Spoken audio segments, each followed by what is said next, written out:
Hello and welcome. I'm Ramesh Ramachandran and you're watching Newsnight on DD India, your one-stop destination for news and bespoke analysis. It's good to see you again. All right, on the show tonight, that social media is a double-edged sword is by now well known.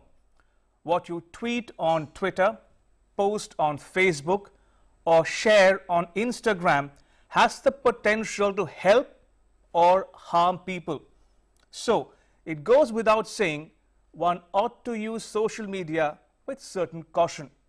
Social media should not be weaponized for narrow personal agendas, especially when one is not privy to facts. What is true for journalism is true for social media too. Comment is free, but facts are sacred. Tonight we take a deep dive into an unseemly controversy provoked in large part by celebrity endorsements of the farmers' protest. India sets the record straight. We tell you how.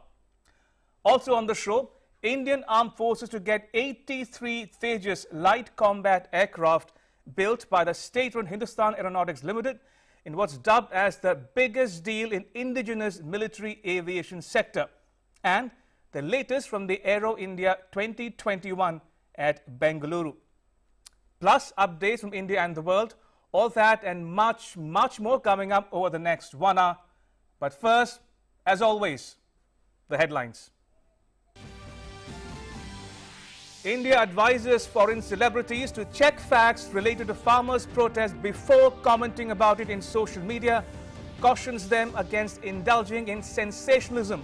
Indian actors and ministers support New Delhi's hashtags India against propaganda and India together. Notice issued to Twitter to remove objectionable contents and accounts.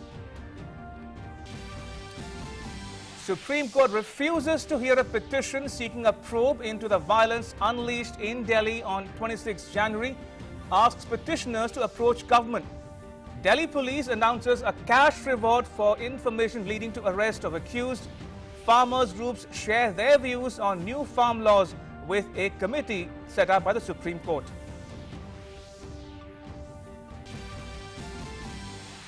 The BJP slams Rahul Gandhi for his tweet. Information and Broadcasting Minister Prakash Javadekar reminds the Congress party that Mahatma Gandhi's name, Mohandas, also starts with the alphabet M.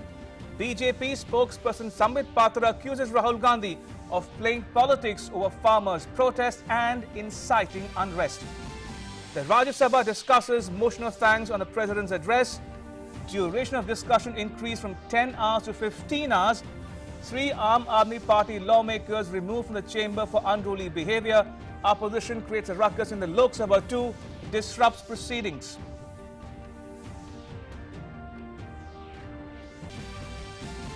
Aero India, Asia's biggest aerospace and defense show, inaugurated. Self-reliant India is the broad theme of the show. Prime Minister Narendra Modi says there are limitless possibilities in India's defense and aerospace sectors.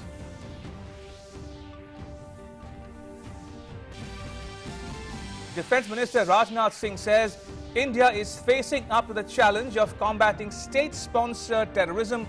Says India is prepared to defeat any misadventure at the borders.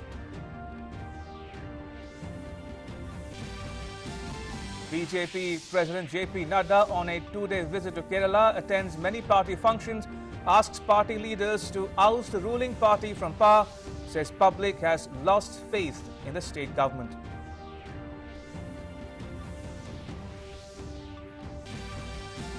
And Foreign Minister Subramaniam Jaishankar says government has taken up the late issue of killings of Tamil Nadu fishermen with Sri Lanka, tells Rajya Sabha that the government has made it very clear that such incidents are unacceptable.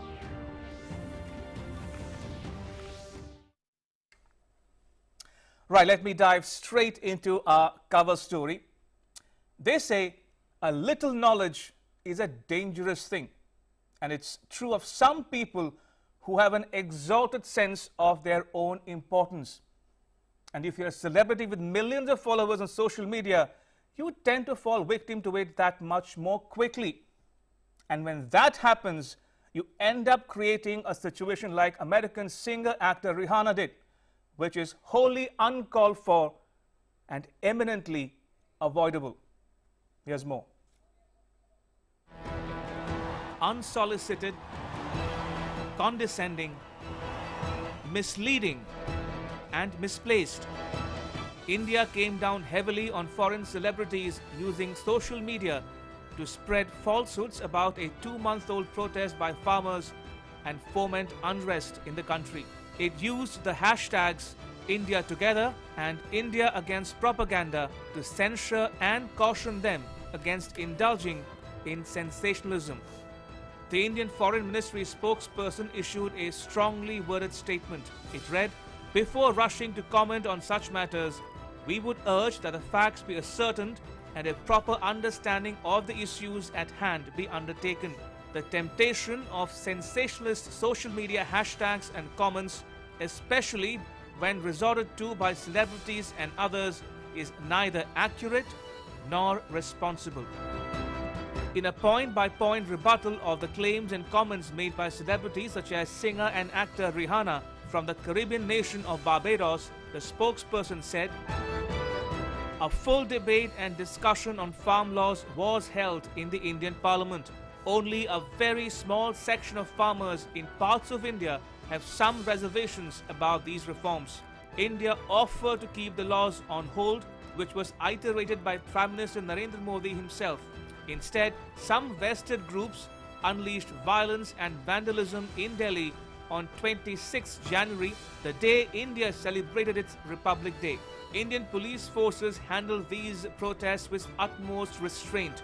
Some of these vested interest groups tried to mobilize international support, and instigated by such fringe elements, Mahatma Gandhi's statues were desecrated in parts of the world." Indian actors Ajay Devgan and Sunil Shetty tweeted in support of the Indian hashtags. Devgan tweeted, "Don't fall for any false propaganda against India or Indian policies. It is important to stand united at this hour without any infighting." Shetty said, "We must always take a comprehensive view of things, as there is nothing more dangerous than half-truth." The Indian government on Wednesday issued a notice to Twitter asking the social media company to comply with its order to remove contents or accounts related to farmer genocide. The government said content posted on Twitter was designed to inflame passions, hate, and were factually incorrect. The Indian Foreign Ministry statement added that these protests must be seen in the context of India's democratic ethos and polity and the efforts of the government and farmer groups concerned to resolve the impasse. Newsnight Desk, DD India. Now, while on the subject of farmers' protests, some farm unions on Wednesday shared their views on the new farm laws with the committee set up by the Supreme Court. This on a day when the court refused to entertain petitions demanding an investigation into the 26 January violence in Delhi. Here's a report. On Wednesday, representatives of many farmer organizations put forth their views on the farm reform laws before the experts committee set up by the Supreme Court. Farmers from Meghalaya and Maharashtra registered their views in person before the committee. Honourable supreme court ने हमें 2 महीने का time दिया है, यानी करीबन 12 मार्च तक हमें रिपोर्ट देनी है सुप्रीम कोर्ट को, और काफ़ी मीटिंग्स हमारे अच्छी तरीके से चल रही है। काफ़ी फार्मर ऑर्गेनाइजेशंस खुद होके हमारे पास आके ये कर रही है, और वीडियो कॉन्फ्रेंसिंग द्वारा ज़्यादा लोग शामिल हो रहे हैं। The committee has held 4 meetings so far, and more than 50 representatives of 20 farmer groups from 11 states and union territories have given their inputs. We have met the committee. As this act, though it doesn't have much negative impact in Meghalaya, but we have stressed before the committee that any crop which our farmer grow, it might be anything, we need the support price. The Supreme Court, meanwhile, on Wednesday refused to entertain a clutch of petitions demanding investigation into the violence in New Delhi on Republic Day during the farmers' tractor rally. A bench headed by Chief Justice S.A. Bobde, however, allowed the petitioners to file representation before the centre. On the other hand, the Delhi police has announced a cash reward for anyone sharing information on the Republic Day violence in the capital. Rupees 1 lakh reward has been announced for information on Deep Sidhu, Jugraj Singh, Gurjot Singh, Gurjant Singh. And 50,000 cash reward has been announced for any information on Jajbir Singh, Bhuta Singh, Sukhdev Singh and Iqbal Singh. उसके संदर्भ में 44 FIR दर्ज किया गया है। 30 FIR की investigation local police कर रही है। 14 एफआईआर की investigation special investigation team crime branch के सौंपा गया है। इन्वेस्टिगेशन अभी जारी है और इस इन्वेस्टिगेशन के दौरान अभी तक 122 लोगों की गिरफ्तारी हो चुकी है और जो लाल किला के आसपास में पाए गए हैं जो मुख्य आरोपी, इस तरह से 8 लोगों को अभी आइडेंटिफाई करके उनके नाम पर 1 लाख रुपया और 50,000 रुपया इस तरह से 8 लोगों के ऊपर इनाम घोषणा किया गया है। BJP has criticized the statement of Congress leader Rahul Gandhi on the matter.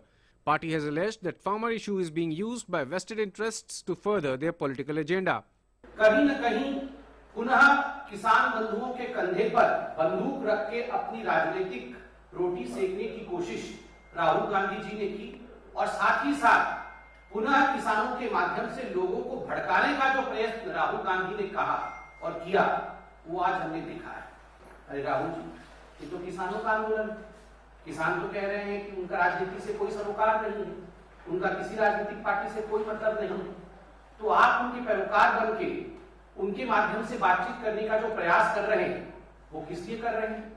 The centre maintains that the farm reform laws are beneficial to the farmers and are meant to give them multiple options to sell their produce and in the longer run will modernize the agriculture sector in India. With input from OP Yadav, Newsnight Desk, DD India. All right, time now for our In Focus segment in which we are discussing about check facts, avoid sensationalism, India tells celebrities. And joining me are two very special guests, Sushants Sareen, Senior Fellow, Observer Research Foundation based in New Delhi, and Shaina NC, the BJP spokesman, also joining us on this special broadcast. Welcome to both my guests. If I can start with you, Sushant Sareen. Now, how is one supposed to react to this unseemly controversy? Am I supposed to laugh or cry or dismiss it with the contempt it deserves? Because reactions are coming thick and fast through the day. In fact, if I can quote what the finance minister has said just a short while ago, and we are flashing those on our screens as well. She says, uninformed commentary often damage the cause they purportedly support. Our elected government has continuously engaged with the farmers several rounds so far and has exhibited resolve to continue further. Does this controversy betray those celebrities' ignorance, Sushant Sareen? Ignorant. They have absolutely no idea as to what these farm laws are. None of these characters can even point out where Punjab and Haryana on the map are. If at all, they can point out where India is. They have absolutely no knowledge of anything. And yet, you know, there is partly virtue signaling, but I think partly it is a lot more sinister than what appears to be. But I'll come to that in a bit. Sure. First is that how should we react to what these people have said?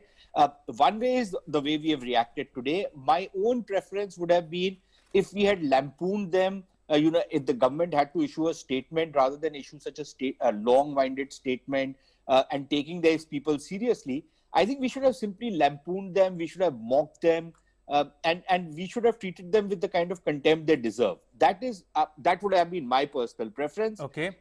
Because these are not serious people. If somebody relatively serious was to comment on it, then we should give a much more serious response. So that is one part of it. The second part of it is this is also a kind of a baiting which we need to avoid, because, you know, they throw this bait and people react, and then, you know, this thing catches a life of its own, gets a life of its own. But the third part is what really worries me and bothers me, which is that this is a lot more sinister than just some, you know, half-wit Why do you say that, Sushant Sareen? Why do you use the word sinister? Yeah, so I'll just come to that. See, for example, it is not just Rihanna, but Greta Thunberg and a whole lot of other celebrities. And one of the tweets of Greta Thunberg, who is, you know, 10 years old, she doesn't know anything about anything. She's just been, you know, she's just this media creation made into an activist. And one of those tweets actually lays out an elaborate agenda on how, trends have to be created on Twitter, how demonstrations have to be carried out, not just in India, but actually outside Indian missions abroad. Somebody is obviously orchestrating this. And these are people who are either, being brought in by their PR agencies, by either their certain contractual obligations. I don't know what. I can't place my finger on it. But for how many times has Rihanna commented on India in the past, in say the last 5 or 6 years since she's, or 10 years since she's been, a star? How many times has any of these people commented on India? And it's not as though, bad things have not happened in India, just as bad things happen all over the world. But how many times have these kind of people commented? So clearly somebody is orchestrating this whole thing. And if you look at that elaborate plan, then clearly, there are people who are funding it. Now, I don't know. I normally don't subscribe to conspiracy theories, but there is some talk of, billionaires like George Soros and others who are running these kind of campaigns. So that is the sinister part of it. And finally, how should the government of India react? My own sense is that I think the government needs to react with far more firmness than what it has done so far, especially if you look at the way Twitter has decided to cock a snook at the government and cock a snook at India, and say that doesn't matter, we are going to publish all sorts of scurrilous allegations, all sorts of provocative tweets. We are not going to stop it. And there's nothing that this government can do about it. And I personally think they're falling foul of the law. I think the law, the IPC and other provisions of law can be, attracted by what Twitter has done. And maybe they need to be booked in addition to maybe being taken off air as a penalty initially. Right. And if they are not going to reform themselves and continue to spread rumors and provoke violence and be part of, this agenda driven thing, then clearly action needs to be taken. The Americans have done it, haven't they? After the Capitol attacks, didn't they remove Donald Trump, who was the sitting president? Haven't they gone after a whole lot of other handles which have been provoking violence out there, who have been spreading rumors? In America, for example, which acts as, the vanguard of free speech, somebody who's questioning the fairness of an election, people demand they be disbarred. News channels are supposed to be deplatformed from cable news networks. How does that work out there? It's kosher out there. It's not kosher out here if India protects itself. So clearly, I think the government needs to crack the whip. I don't know if they will. Unfortunately, every time they start doing something, they start backing down because of whatever pressure comes. But I would imagine that this is the need of the hour now. Indeed. Shaina NC, I don't know whether you could hear Sushant Sarin's intervention there, but he says there is something more sinister to what is happening on this issue than meets the eye, number one. And number two, he says government must crack the whip and call a spade and call these people out for their, irresponsible remarks on social media. Now, coming to you now, how do you look at this unseemly controversy? Surely celebrities, film stars have the right to speak and express themselves on social media, but there should be some basis to what they're saying. Otherwise, they won't have a leg to stand on, isn't it? Well, I just want to say that what does Rihanna have to do to draw this kind of international attention to farmers' protest in India? Firstly, it is a very ignorant comment because she has not even understood what the farm laws are. Why are the farmers protesting? She does not even know. This new law, whether it will threaten decades-old concessions or not, she has not even read what are the 3 farm laws. There is no question of weakening or bargaining power. There is no question of leaving them vulnerable to exploitation by private companies. And if at all, the BJP has offered to make sure that farmers can sell in mandis, can sell at MSP, can sell with corporates by selling before, use the best technology, not have any kind of freebie subsidy stops, but be economically empowered. Now, according to the survey, which shows you the annual income of farming families of most states, it has only increased. Right. So what are they talking about? And who is she to say Why aren't we talking about this? Farmers' protest. She has no right to comment on India if she's not even read to stand up and find out.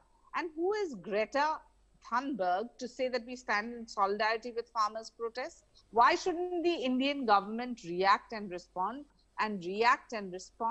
with the appropriate facts to a misled, misfed propaganda politics, which one has seen not just once, but time and again. And that is the reason why the MEA responded. If you want a movement to come to a logical conclusion, you don't amplify it by using influencers who are driven by false narratives and by an agenda. Do understand, what are we saying?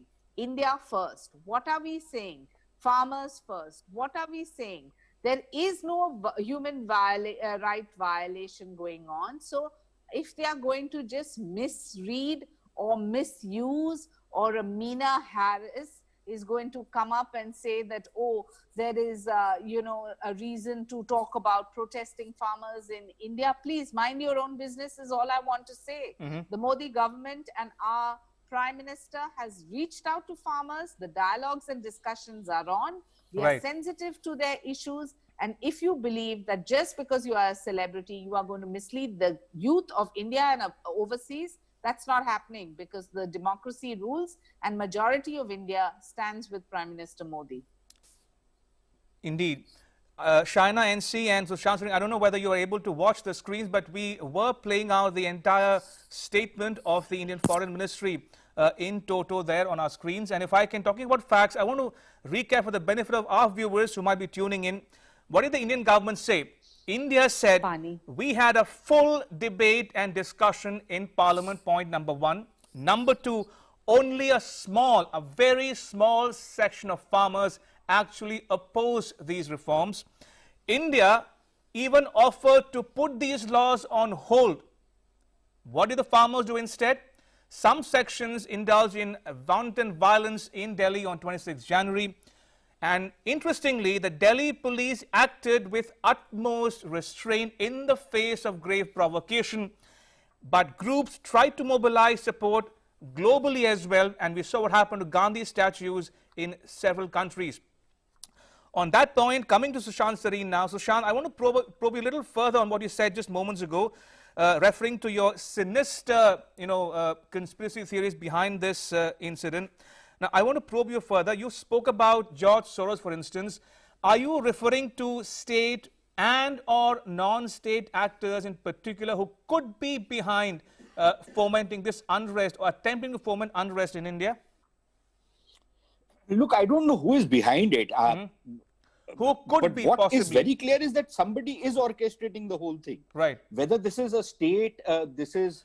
So are you therefore suggesting that Rihanna would not have done this out of her own volition? Yeah, what does Rihanna know about farming in India? Please tell me. What does she know about farming in whichever country she comes from? I don't even know. I've actually heard her name since yesterday. I don't listen to her kind of music anyways. But the point is, what does she know about farming anyways? Yeah. What does she know about what this agitation is all about? What does she know about what kind of violence was perpetrated by these so-called farmers on 26 January? What does she know? What does Greta Thunberg know about environment? She acts like an environmental activist. What does she know about the environmental disaster which is there in Punjab, for example? I come from Punjab. My family comes from there. Does she have any idea of what environmental disasters have visited Punjab because of the kind of cancer clusters which are there because of farming? She doesn't know anything about anything, and yet this tendency, like Malala was made into a Nobel Prize winner for something which was ghostwritten by somebody else. This woman is being propped up for being another Nobel Prize winner for environmental causes. These are props which are used to attract attention, to connect with the next generation. This is the kind of stuff which is happening these days. Should these people be taken seriously? Absolutely not. But yes, if supposing some foreign government or some partner of India has any questions about what is happening in India, yes, we should certainly engage with them, provided they're serious. They're not doing what Justin Trudeau tried to do, trying to interfere because he had his own political constituency to worry about. I'm sorry, that does not work. But if, for example, somebody in the US or any other part of the world has any questions about what is happening, I don't see any reason why we shouldn't engage with them. But those are serious people. You can talk to them, you can explain to them, you can give them the logic. You can ask them that, please, here are these laws. Please tell us what do you think is wrong with these laws. For example, on one or two clauses, even I might have problems with these laws, and I'm sure the government is responsive enough to take those into consideration and amend those things. So, for example, on dispute resolution and other things, certain questions can be raised. And why not? This is my government. I should be able to raise questions against them, and this government should be responsive enough to address those issues. But if you say that, no, you repeal the laws, otherwise we will burn this country down, I'm sorry, how does that work? That doesn't work.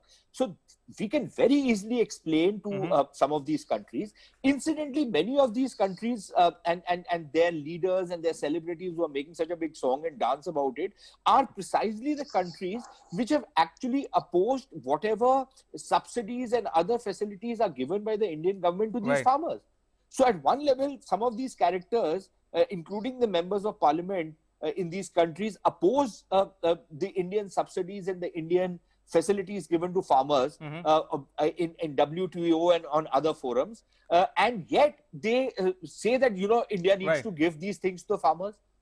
What's wrong with these characters? Indeed, point taken, Sushant. You know, can they not reconcile things in their own heads? Absolutely. There's something clearly wrong with them, or there is something quite evil in what they are saying. Sure, Shaina, I'm coming to you now. A couple of minutes left on the discussion. Go on, but at the same time, I want to ask you for your views on this whole, you know, controversy surrounding these hashtags on social media. Genocide, seriously? I mean, genocide trending on Twitter. Does it even qualify as genocide in the first place? Number one. Number two, come on, India is the world's largest democracy. And if people won't protest in India, will they go and protest in China, the authoritarian government there? That's the beauty of our democracy, which they haven't understood. And today I read a tweet which I really liked of Sachin Tendulkar, where he said that India's sovereignty cannot be compromised and external forces can be spectators but not participants. Absolutely. India knows India, and we should decide for India. So let's remain united as a nation, and India together and India against propaganda. Now, this is not just about influencers in India, but if you see, every segment has said that agriculture is so important. It's the machinery of the Indian economic system. Farmers are the backbone and of our society, so to speak. And if we are reaching a solution and we are in a dialogue, then why are they interfering? Absolutely. So you talk about hashtags. I think the India Today and India Against Propaganda hashtag shows that we are all with Prime Minister Modi. And what the MEA wrote today was absolutely appropriate, because these are ignorant dimwits. They don't have the basic knowledge of even reading up what the farm laws is or what the process of a democracy is. And if the Parliament of India, after a full debate and discussion, passes a reformist legislation relating to the agricultural sector, why should anyone believe that they have a greater flexibility, or why should they believe that they are part of some ecology and economic sustainable options, when they really don't even know the ABC of how India as a diverse nation functions? So, India together, India against propaganda. Always. Absolutely. So, Shaina says, India together and India against propaganda. On that note, I want to thank both my guests, Sushant Sareen and Shaina NC, for making time for us on Newsnight tonight. Appreciate it. Thank you for your time. Thank you. Right, shifting focus to the other big story we are tracking here on Newsnight. The southern Indian city of Bengaluru is hosting the 13th Aero India show. The event, which began on Wednesday, is the first global aerospace event in times of a pandemic. My colleague Aisha Khanam reports.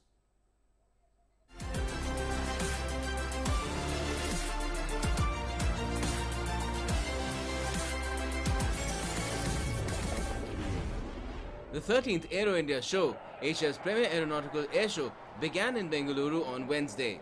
Bengaluru skies witnessed breathtaking maneuvers by fighter aircraft as they gave a perfect takeoff to Aero India 2021. Many birds performed to announce their arrival at the 13th edition of Aero India. The first global aerospace event in times of the pandemic, Aero India 2021 is being held as a hybrid version with focus on the virtual platform. Prime Minister Narendra Modi tweeted to underline the importance of Aero India. He said, India offers unlimited potential in defense and aerospace. Aero India is a wonderful platform for collaborations in these areas. The Government of India has brought futuristic reforms in these sectors, which will add impetus to our quest to become Atmanirbhar.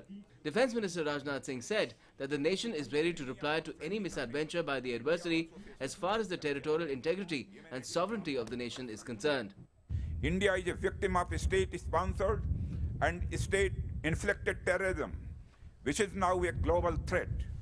We have long witnessed unfortunate attempts to employ force to change status quo along our unresolved border.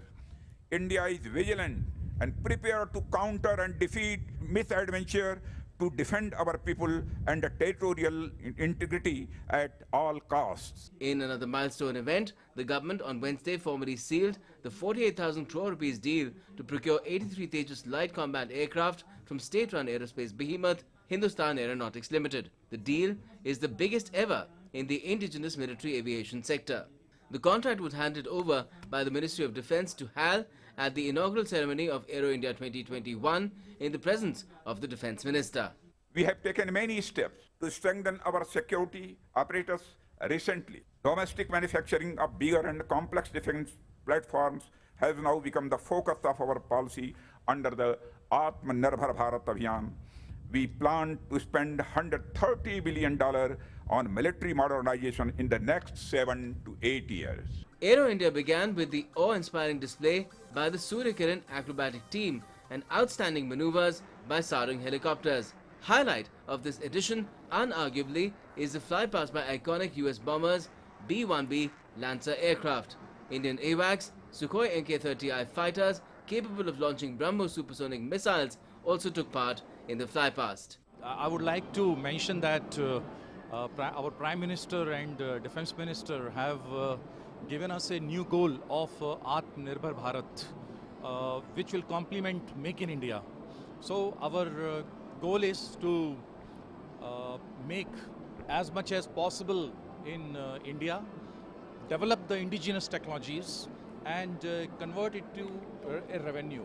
There are 600 exhibitors participating in this edition of Aero India, including 78 foreign participants. A total of 334 exhibitors will participate virtually.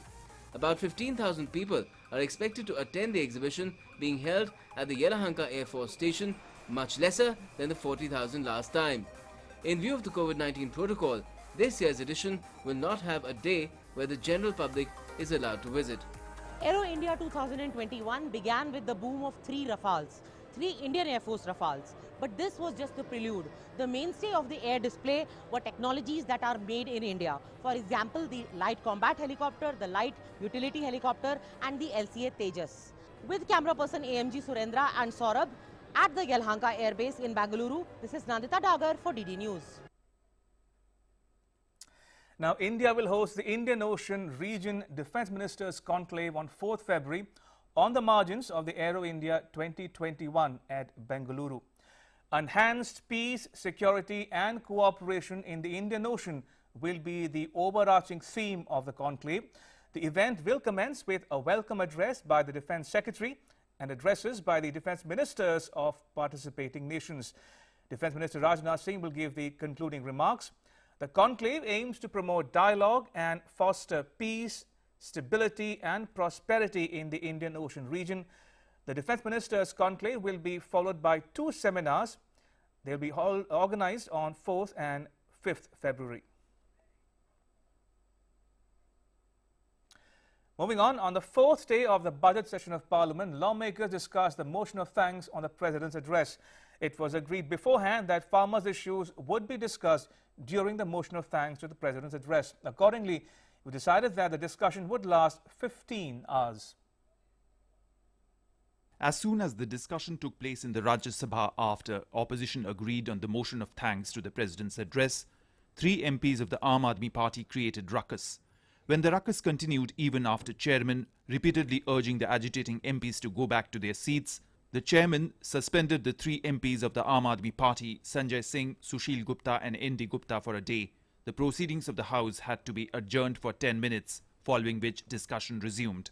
Sri Sanjay Singh, Sri Sushil Kumar Gupta, Sri ND Gupta, all of these 3 members are named as per the Rule 255. Please withdraw from the House. Earlier, the government informed the House that they have agreed to the demand by the opposition, and now discussion on the President's address will be for 15 hours. This announcement by the Treasury benches was welcomed by the opposition and discussion resumed. Today, question hour may be suspended, and tomorrow, question hour and 0 hour may be suspended, and we can take it for 15 hours, so that all the parties can also participate in the discussion. राष्ट्रपति जी के अभिभाषण में उसकी चर्चा करेंगे 5 घंटे, तो वो 5 घंटे जो किसानों की चर्चा करनी थी अलग से बिल्कुल स्टैंड अलोन, वो हम चर्चा करेंगे माननीय राष्ट्रपति के अभिभाषण में, और वो 5 घंटे वहां बढ़ाए जाएं 15 घंटे। और सरकार का मैं धन्यवाद करता हूं कि उन्होंने हम सब की मांग मांगी। Initiating the discussion, BJP MP Bhuvaneshwar Kalita highlighted several measures taken up by the union government for the welfare of farmers. He asserted that the centre is ready to discuss every issue of farmers through proper channels. There had been no reduction of rights and facilities of the farmers. Through these agricultural reforms, the government has given new rights. Farm laws can be resolved amicably. During the discussion, the Treasury benches clarified the fact that the farm laws have not been brought suddenly. Several committees have been set up on these laws earlier, and discussion has taken place on the issue of farmers. The leader of opposition said that the government should pay attention to the interest of farmers and these laws should be withdrawn. Earlier, Chairman Venkaiah Naidu instructed members of the House to not record the proceedings of the House using their mobile phones. He said recording the House proceedings and then circulating it on social media amounts to breach of privilege and contempt of the House. With Rajesh Raj, Neeraj Singh's report for DD India. Now, India has said in no uncertain terms that the killing and harassment of Indian fishermen by Sri Lanka was not acceptable. Speaking in Parliament after some members raised the matter in the Rajya Sabha, Foreign Minister Jaishankar said India had taken it up with Sri Lanka. We have taken it up with the strongest terms with the Sri Lankan government, and this particular incident, I think, was particularly unacceptable, and that has been made very, very clear to them. The opposition created a ruckus in the Lok Sabha, forcing its adjournment. Opposition lawmakers wanted to raise the issue of the new farm laws. On Wednesday, the opposition parties started protesting from the word go in Lok Sabha as the farm laws continued to be at the centre stage in the parliament. Despite a warning by the Lok Sabha speaker, the pandemonium continued, after which the proceedings were adjourned repeatedly. The question hour in the House continued to be affected for the second day running due to protests by the opposition leaders.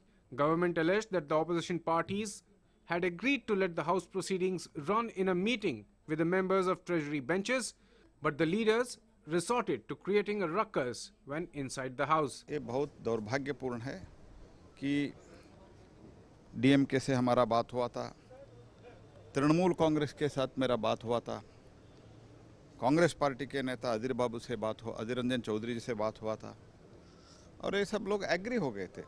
आप थोड़ा समय बढ़ाइए, हम agree है। लेकिन जो हमको और स्पीकर साहब को आश्वस्त करके बाद में पढ़ते हैं तो how to manage it, and सरकार सभी विषय पर चर्चा करना चाहते हैं, और जो राष्ट्रपति के अभिभाषण का चर्चा होता है, मैं फिर से दोहरा रहा हूँ, इसको प्रधानमंत्री उत्तर देते हैं, और क्या चाहिए इन लोगों को।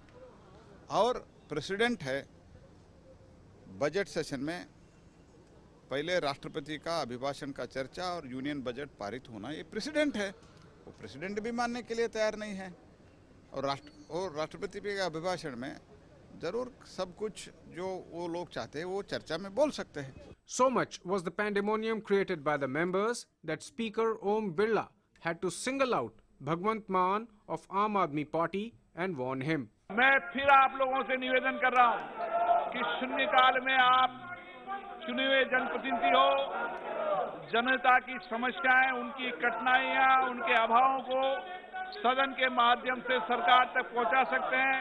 मैं आपको शून्यकाल में पर्याप्त समय, पर्याप्त अवसर दूंगा। आपसे निवेदन है कि आप अपने अपनी सीट पर बैठिए। The House was repeatedly disrupted by the opposition members. The protests over the farm laws have disrupted the proceedings of the House in this crucial session, despite honest efforts by the Speaker. With inputs from Abhishek Singh and Shailendra Mishra, Newsnight Desk, DD India. Right, moving on. Bharatiya Janata Party President Jagat Prakash Nadda reached Kerala on Wednesday on a two-day trip. It comes ahead of the state election.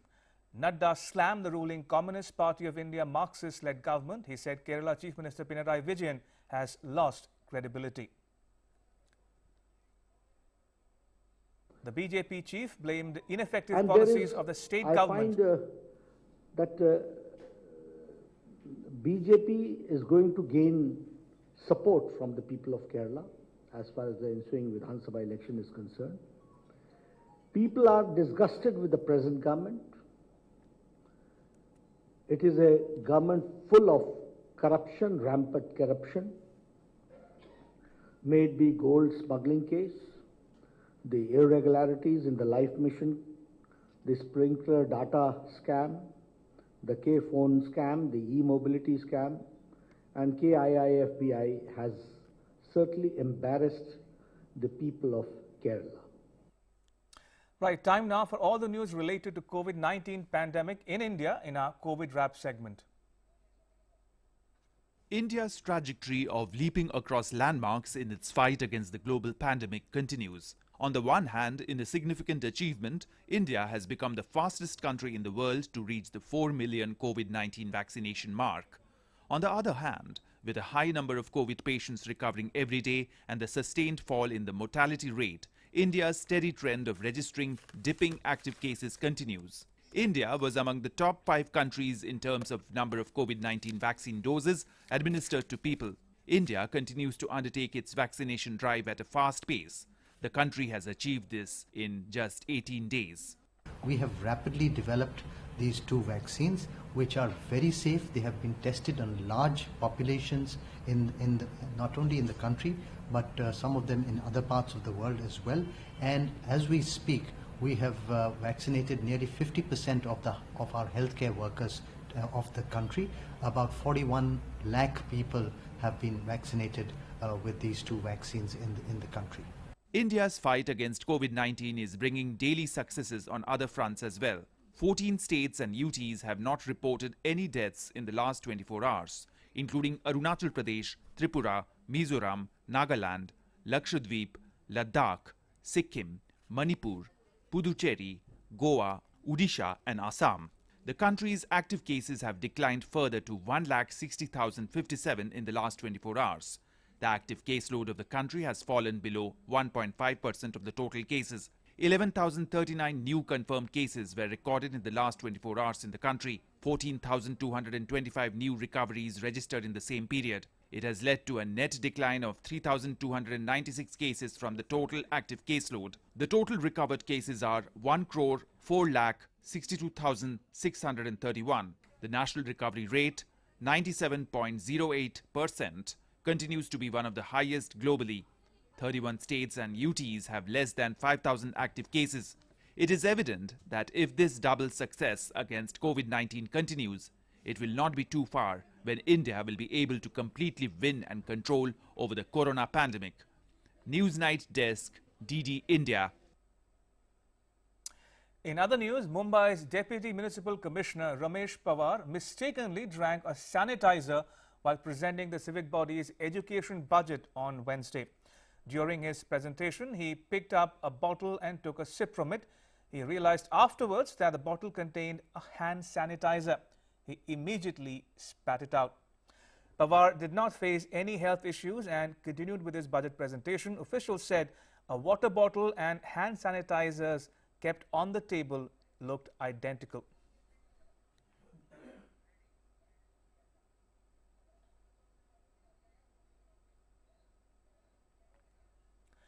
A new portal for monitoring Gobardhan activities across the nation was launched in New Delhi.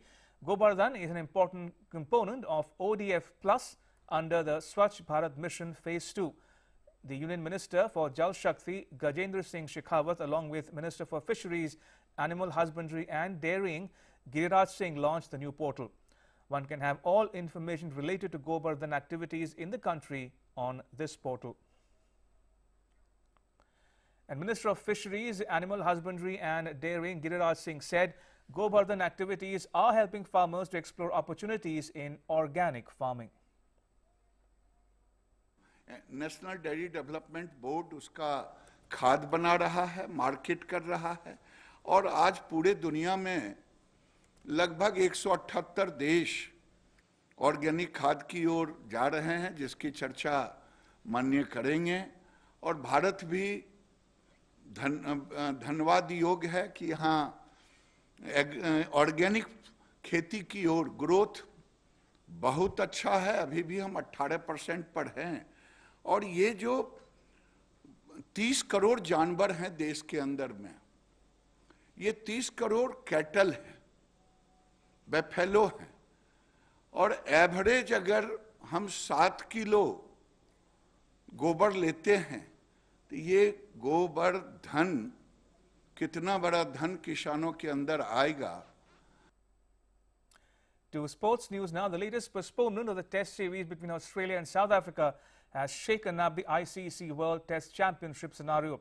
While India and New Zealand are the first and second teams in the ICC WTC standings, Australia had a chance to qualify for the summit clash had their tour of South Africa gone ahead. However, now Australia's chances stand slim given India's impeccable record at home, where they will host England for a 4-test series starting from 5th February. New Zealand became the first team to qualify for the final of the inaugural edition of the World Test Championship. The development comes after Australia postponed their tour of South Africa, wherein they were scheduled to play 3 test matches due to COVID-19 fears. Australia's chances of making it to the Lord's final in June have taken a big hit as they have to rely on other results to go their way. As of February 2nd, 2021, India are on top of the World Test Championship table with 71.7% of points. New Zealand, who are at the second spot with 70 PCT, have confirmed their place in the final as they will not drop further after completing their quota of matches in the current WTC cycle. Australia are at the third spot with a PCT of 69.2, but they won't be able to leapfrog New Zealand following the postponement of the 3-test series in South Africa. India and England have their destiny in their own hands as they meet in a 4-test series, which will be the last assignment in the ongoing World Test Championship cycle. For India to qualify, it's a straightforward equation for India. Virat Kohli's men will have to win at least 2 matches out of the upcoming 4 and not lose the other 2 matches of the series. They can qualify even with a 2-1 result against England in the home series. However, if they lose 2 matches, they will be knocked out of the race for the World Test Championship final. India will be through to the WTC final if they win the England series by the following margins: 4-0, 3-0, 3-1, 2-0, 2-1. For England to qualify, England need to win big in the series against India. Joe Root's men need to at least win 3 matches and afford to lose only 1 match. Any of the following series scorelines will see England leapfrogging India and making it to the final: 4-0, 3-0, 3-1. For Australia to qualify, Australia should hope none of the above possibilities become a reality. If the India-England series is drawn, then Australia will go through to the final. Or if India loses more than 2 matches or England doesn't manage to win at least 3 matches, Tim Paine's team will head to Lord's for the final. ICC had restructured the World Test Championship qualification system as they introduced PCT system to determine the standings. The matches that are cancelled or postponed due to COVID-19 will be considered as null and void. Right, and now to an update from Myanmar. The UN Security Council held closed-door consultations to arrive at a consensus statement on Myanmar developments. According to the UN press briefing, the Special Envoy of the Secretary-General, Christine Schrader-Burgener, urged the Council members to send a clear signal in support of democracy in Myanmar. Meanwhile, G7 ministers have called upon the military to immediately end the state of emergency, restore power to the democratically elected government, release all those unjustly detained and respect human rights and the rule of law. The G7 members have also reiterated their stand on the Myanmar issue for them to see a democratic future. Earlier, the regime in Myanmar headed by the army had announced a new state administrative council. The council, headed by the Army Chief General Min Aung Hlaing, has 11 members, out of which 8 are from the military. The military government has announced that the Union Election Commission will be reconstituted for implementing duties and functions. Meanwhile, tanks and military vehicles were seen driving through Myanmar's capital city of Naypyidaw on Wednesday as ousted leader Aung San Suu Kyi remains in detention. Myanmar's army seized power on Monday, detaining Nobel laureate Suu Kyi and cutting short a transition to democracy in a takeover that's drawn condemnation for the United States and other Western countries. A police request to a court detailing the accusations against 75-year-old Nobel laureate Suu Kyi said walkie-talkie radios had been found in a search of a home in the capital, Naypyidaw. It said the radios were imported illegally and used without permission. The document, reviewed on Wednesday, requested Suu Kyi's detention in order to question witnesses, request evidence and seek legal counsel after questioning the defendant. A separate document showed police filed charges against ousted President Mint for offences under the disaster management law. Now, staff at a government building in Naypyidaw were also seen packing up belongings and documents on Wednesday after the army ordered elected lawmakers to vacate the premises within 24 hours. Now, following the updates in Myanmar, hundreds of people from Sydney's Myanmar community, alongside supporters of the National League for Democracy, protested in Sydney against the military coup in the country. The protesters were also protesting against the sudden detention of Aung San Suu Kyi earlier this week. Holding placards and portraits of the Nobel laureate, protesters demanded immediate release of all political detainees and for the military to protect the people of Myanmar. Earlier, Australia's Prime Minister Scott Morrison had said that the reports of Myanmar's military seizing power were disturbing developments. To the US now, where Joe Biden signed 3 executive orders yesterday that aim at his predecessor Trump's hardline immigration policies. Biden has established a task force designed to reunite families separated at the US-Mexico border. The latest orders build upon the actions taken in Biden's first days in office and begin to provide a clearer picture of the administration's immigration priorities. Biden's executive order on legal immigration calls for a review of a Trump-era rule that made it harder for poorer immigrants to obtain permanent residency in the US. During his presidential campaign, Biden pledged to set up a task force focused on identifying and reunifying families separated at the US-Mexico border under the Trump administration's controversial zero-tolerance policy. The government's new task force stems from that very promise. The World Health Organization investigations on Wednesday visited a research center in the Chinese city of Wuhan that's been the subject of speculation about the origins of the coronavirus, with one member saying they intended to meet key staff and press them on critical issues. The WHO team's visit to the Wuhan Institute of Virology is a highlight of their mission to gather data and search for clues as to where the virus originated and how it spread.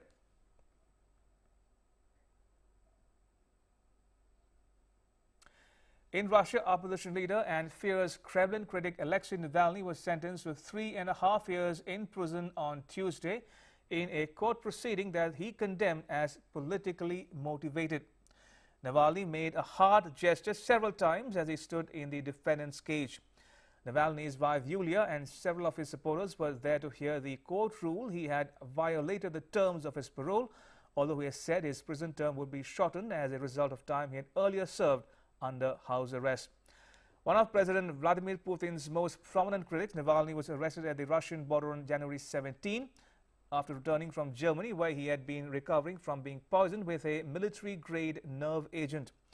Navalny's allies called on their supporters to immediately protest against the court's ruling in central Moscow. Also, Navalny's lawyer has said that the politician would appeal against the ruling.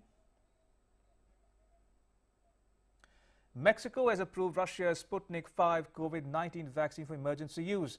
The country had already unveiled its COVID-19 vaccination plan. It had earlier signed a contract to buy 7.4 million doses of Russia's Sputnik V vaccine. Mexico's President Andrés Manuel López Obrador earlier spoke to Russian President Vladimir Putin about buying 24 million doses of the vaccine. The country's COVID-19 cases have crossed 18,74,000, while its fatalities are more than 1,59,000. New Zealand medicines regulator MedSafe has provisionally approved the use of a COVID-19 vaccine jointly developed by US drug maker Pfizer and Germany's BioNTech. The vaccines are expected to arrive in New Zealand by the end of the first quarter. According to the New Zealand government, people at highest risk would be vaccinated first before the broader community from the second half of the year. Meanwhile, opposition party leaders and critics have said New Zealand has fallen behind the rest of the world and risks losing its advantage after virtually eliminating COVID-19 through a tough lockdown and border closures. Announcing the news while interacting with media, Prime Minister Jacinda Ardern said she wanted to make sure New Zealanders have full confidence in the use of this vaccine. Amazon founder Jeff Bezos is to step down as chief executive of the e-commerce giant that he started in his garage nearly 27 years ago. Amazon on Tuesday said founder Jeff Bezos would step down as CEO and become executive chairman. The decision comes as the company reported its third consecutive record profit and quarterly sales above $100 billion for the first time. The transition, slated for the third quarter, will make current cloud computing chief Andy Jassy Amazon's next chief executive officer. Amazon shares were up less than 1% in after-hours trading on Tuesday. And U.S. stocks finished sharply higher for a second straight day on Tuesday, helped by gains in Amazon.com and Google parent Alphabet ahead of their results and by optimism over progress on a U.S. pandemic relief package. Alphabet and Amazon.com were among the top boosts to the S&P 500. Each stock ended up more than 1%, although the market really was broad-based. All of the S&P 500 sectors ended higher, with the S&P 500 financial sector rising 2.5%. Investors also were optimistic as Democrats in Congress prepare to take the first steps toward fast-track passage of President Joe Biden's $1.9 trillion COVID-19 relief package.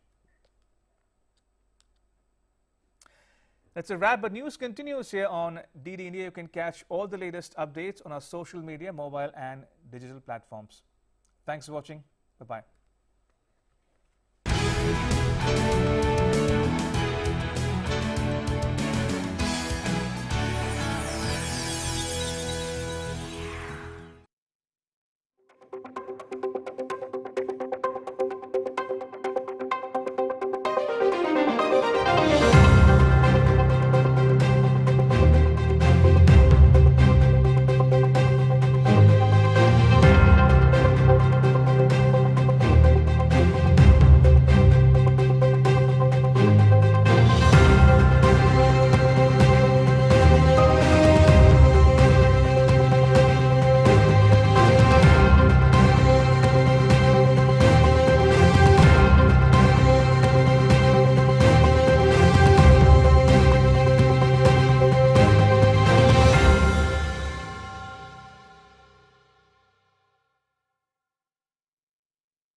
Your window